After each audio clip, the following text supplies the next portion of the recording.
Senna, a série brasileira Netflix, às vezes parece uma corrida muito intensa, boa, prazerosa, com adrenalina, mas que assim como Senna, às vezes derrapa e passa muito rápido.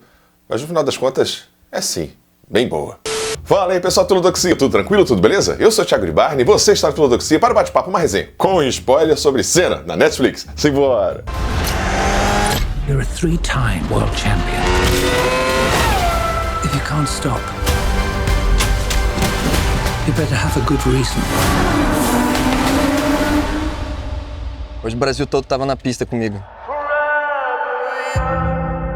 E aqui você já sabe, hoje eu vou pedir logo, antes que a xenofobia, a politicagem ou o capitalismo acabe nos matando, assim como fez com Senna, deixa seu like maroto, se inscreva no canal, caso ainda não tenha se inscrito. Se estiver assistindo essa prévia por qualquer outro lugar que não o canal, passa lá pra prestigiar, que ajuda muito, beleza? Então agora sim, bora começar! Vicente Amorim. Vicente Amorim aqui é o cabeça, o diretor da Golani Produções, que pensa essa série. Tem também um roteiro que é muito bom aqui, eu acho que bem interessante. Muito bom, mas não, bem interessante. Eu acho que já dá pra dizer, em termos de direção, de roteiro, de estética, que assim, é deslumbrante. É um padrão Hollywood, o dinheiro está lá, está em tela, está bem usado, bem empregado, com soluções criativas, a câmera mais fechada quando não dá para fazer, né, mostrar grandes cenários, o encontrar de locações na América Latina, Uruguai, Argentina, o trabalho de VFX, o trabalho de cabelo e maquiagem, figurino, recriação de época, a série assim, esteticamente, de cuidado, de esmero, não tem nada que se possa tirar ou que se possa dever a qualquer outra produção Netflix, qualquer outra série mundial. Isso é muito bom. E um outro nome muito importante, Gabriel Leone. Esse lindo, maravilhoso, crocante, gostoso, cheiroso, talentoso Gabriel Leone. Ele já tem experiência, né, com figuras reais, né, o Dom, a série que ele se prova muito bem, né, ele é muito bom ator. Assim como também ele fez Roberto Carlos na cinebiografia. Eduardo e Mônica, né, que ele transita, não é uma pessoa real, mas é interessante essa coisa do menino pro homem, né. Ele mostra um trabalho muito bom em Eduardo e Mônica. Enfim, é um ator muito bom que entrega aqui uma performance assim, assustadora. É assustadora. Recentemente, assim, produções brasileiras, uma coisa que eu vi próximo foi com o Mussum, que tem crítica aqui no canal, que você não precisa ficar fisicamente parecendo com o sujeito, com muitas próteses e tudo mais, mas você pega a aura, né? Você pega a alma do sujeito, os trejeitos. Olha, o trabalho do Leone, assim, olha, segura muito bem a série, a câmera tá com ele o tempo inteiro, ele segura no olhar, naquela emoção de capacete. Parabéns, assim, a escolha de elenco foi acertada e primorosa. Assim, todos os outros também. Acho que o elenco é muito bom nos coadjuvantes, desde chefes de equipe, a participações muito pequenas, especiais, como o chefe paramédico, né, da Fórmula 1, que tem aquela ceninha final no episódio 6, uma cena tocante, emotiva. O cara tem uma cena só, o elenco, né, multicultural, a série falada em vários idiomas. A série é muito boa tecnicamente, como eu já disse, mas dá pra falar de outras coisas para além da série, a partir da série com o Senna. Então já vamos para um Momento Filosófico.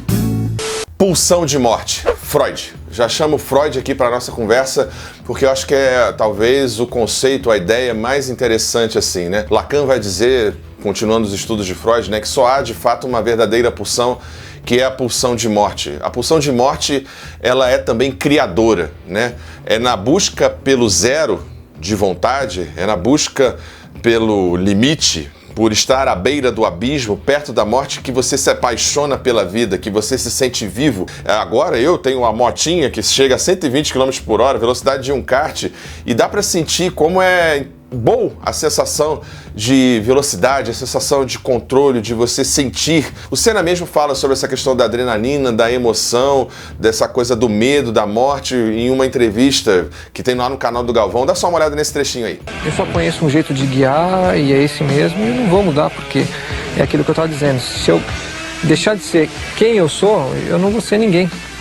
E vou perder exatamente a minha característica mais forte, que é aquela da determinação, do desejo da vitória, de acreditar que você pode vencer. Eu nunca guiei diferente e tenho certeza que vou continuar. Enquanto eu guiar, vai ser desse jeito. E qual é o estilo do Senna guiar? Estilo? Meu estilo é o vai ou racha. penso que Freud ajuda a gente a pensar um pouco a cabeça não só do Senna, mas de vários atletas, né, de esporte de alta intensidade, mas aqui na Fórmula 1 ele sabia do perigo, né? Ele já pilotou caça, você sabia disso? Pilotou caça, rompeu a barreira do som. E o cara era sinistro, né? Ele era tipo um Tom Cruise lá na década de 90. Ele tinha licenças para pilotar, era uma pessoa assim realmente diferenciada na percepção de tempo e tal. E ele fala sobre isso de uma maneira muito lúcida, né? Essa pulsão de morte, ela pode ser sim utilizada para ressignificar e significar a vida, né? Imagino que a sensação do Senna no mundo, fora do carro, era de que o mundo andava devagar, que as coisas não passavam na velocidade com a qual ele se sentia, estava no mundo. Talvez por isso, alguns falam, ele passou tão rapidamente por nós, tão intensamente por nós. E essa ideia de pulsão de morte ajuda a gente a pensar como que a morte de, sei lá, um casamento, uma formatura, essas mortes na vida, né, de fases da vida, e é claro também a morte de, sei lá, pular de um bungee jump, de saltar de paraquedas, de fazer um esporte radical, essa adrenalina, esse limiar entre vida e morte, dá sim sentido e significado à vida e dá um gosto, né, um gostinho a mais para a experiência do existir, e Freud ajuda a gente a pensar isso junto com o Senna. Para continuar esse momento filosófico, eu trago ele, Baruch Spinoza. Sim, Spinoza, para falar de afecções, falar de emoções, do conatos, né? Aquilo que aumenta a minha vontade de viver, a minha vontade de potência, aquilo que diminui paixões alegres e paixões tristes. E o Senna fala também sobre isso nessa mesma entrevista e em tantas outras, assim, né? Sobre a emoção. Mas o importante em cada vitória foi a emoção que aquilo tudo trouxe para mim. Todo o prazer que aquilo trouxe, sendo por uma conquista tremenda, ou sendo por um desafio maior, sendo por uma sensação de guerra até e de vitória numa guerra. Então as emoções, sem todas essas emoções não teria valor nenhum a gente correr. Então assim, as corridas, né, o porquê vencer, o porquê ganhar, o porquê estar ali, tem muito dessa coisa do sujeito, junto com a pulsão de morte de Freud, né, que a gente falou agora há pouco, de buscar afecções que aumentem a minha vontade, a minha alegria, né, que me encham de potência. Inclusive as afecções tristes, Senna fazia um pouco isso, né, transformava essas afecções tristes em potência para catapultar ele para frente, tipo ter o título roubado lá em 89, Mônaco, em tantas outras situações, a xenofobia que ele enfrentou e tal. Você via que esse sujeito, ele pegava essas emoções tristes, né? Mas ele não se ressentia tanto. Se ressentia, ele se utilizava disso para ir para frente, né? Para usar isso de combustível, para botar um sangue nos olhos e seguir adiante. Isso é muito interessante, né? Não é o que acontece com a gente, mas sim o que a gente faz com o que fazem de nós, sabe assim? E a gente chama o terceiro e talvez último pensador, que é Jean-Paul Sartre. Jean-Paul Sartre para pensar justamente o existencialismo. Senna não nasceu Senna. Senna nasceu Beco, nasceu Ayrton. Uma pessoa que, para além do dinheiro da família, tinha estrutura familiar. Isso que eu acho que é o ouro e que possibilitou Senna ser o Ayrton Senna que a gente conhece, o Ayrton Senna da Silva. Estrutura familiar, uma família que o apoiava, uma família que o sustentava não só financeiramente, mas emocionalmente, uma família que deu bases para esse sujeito se constituir enquanto ser existente que se fez na vida. E no sentido existencialista mesmo, né? Ele sabia, ele tinha uma clareza estranha, né? Do que ele queria e do que ele podia e do que ele era. E ele agia dessa forma e se tornava isso, não era só uma coisa discursiva, ele provava.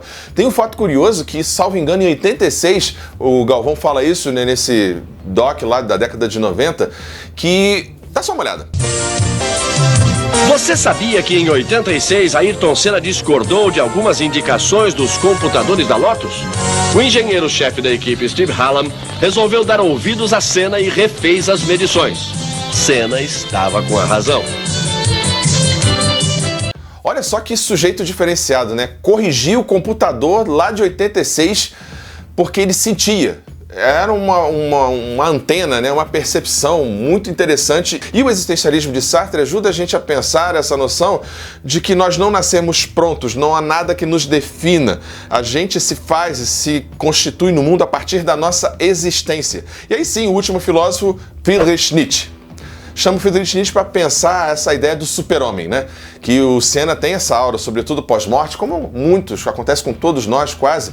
O pós-morte nos torna heróicos, né? Nos torna sem máculas, sem defeitos e tal. Acho que a série é até melhor do que o documentário anterior, famoso nesse sentido, que coloca tons de cinza que são importantes ali, né? O próprio Galvão Bueno se ressente um pouco do documentário nesse contexto. Dá só uma olhada no que ele fala. O filme foi idealizado pelo Instituto Ayrton Senna, pela família. Eu os adoro, somos amigos, estamos sempre fazendo coisas juntos. E eu não gostei de uma coisa.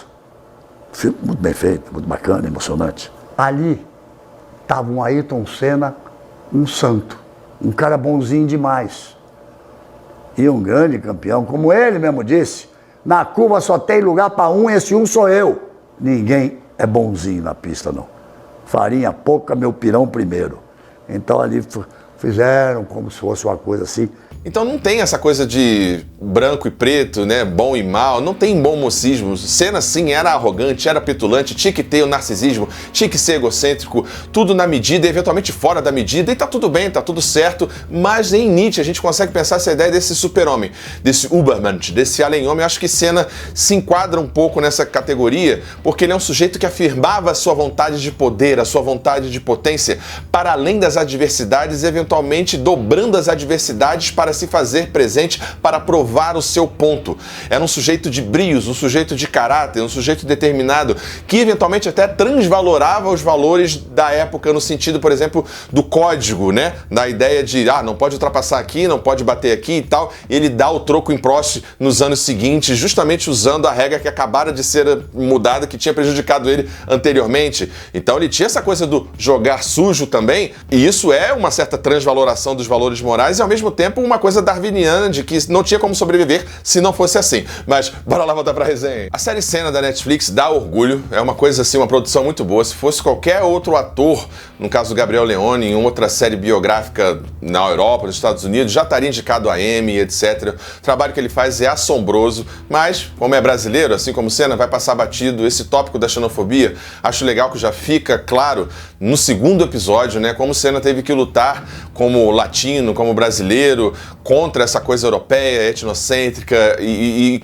isso dá mais valor ainda à vida do Senna, às vitórias do Senna, assim, né, contra os franceses que o Prost simbolizava, o diretor da FIA à época. E nesse contexto, assim, da série, acho que ela se perde um pouco no final, né, ela se apressa um pouco no final, passa muito por cima de várias coisas, como o caso óbvio da Adriana Galisteu. A própria Xuxa tem só um episódiozinho assim, tem 20, 30 minutos de Xuxa e já sai batido. Tem uma coisa que eu não entendi, que aparece no final do episódio, lá já nas cenas de arquivo, que assim, a série pinta ele como herói, como essa coisa idílica e tudo mais. Ok, não gosto tanto, mas ok, vamos nessa.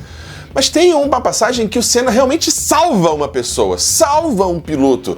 Num GP, se eu não me engano, de 87, 89, não sou especialista na área. Dá só uma olhada nessa cena aí. Senna, o seu colega de corrida, parou para ajudá-lo e apoiou a cabeça até que os médicos pudessem chegar. O piloto Commons acredita que Senna salvou sua vida com esse ato. Por que não usar isso na série? E outra coisa, o Senna tinha um staff muito grande de pessoas que ajudavam ele em termos de psicologia, né, de psicólogo, saúde mental, de saúde física e tudo mais. Isso é apagado e parece que o cara é um super-homem que trabalha sozinho. Não é. Ele é um superdotado que sabe ler o carro. Tudo bem, ele tinha muito disso, mas ele tinha pessoas em volta dele, ele tinha uma equipe. E o mais triste pra mim é o traço da personalidade que fica de fora, que é a questão do humor. Senna era um filho da mãe, rapaz, bem-humorado, que jogava os outros da água, que fazia pegadinha com os outros, que zoava os outros. Era impressionante. E isso fica fora, porque daria um tom importante pro personagem, né? Pra essa persona, no caso aqui, que é ficcional, então por isso falo personagem, que é esse tom da leveza. Não, gente, olha esse ouro aí, por conta da parceria da Honda, né, com a McLaren, o Senna participou inclusive de programas de humor. A ideia aí era fazer qualificação, uma competição de kart. Olha como ele estava bem-humorado, como ele era bem-humorado. Ele ia com esse capacetinho aí de samurai, sei lá. Cara, que coisa maravilhosa de ver, né? Pena que a gente não viu esse lado do Senna na série.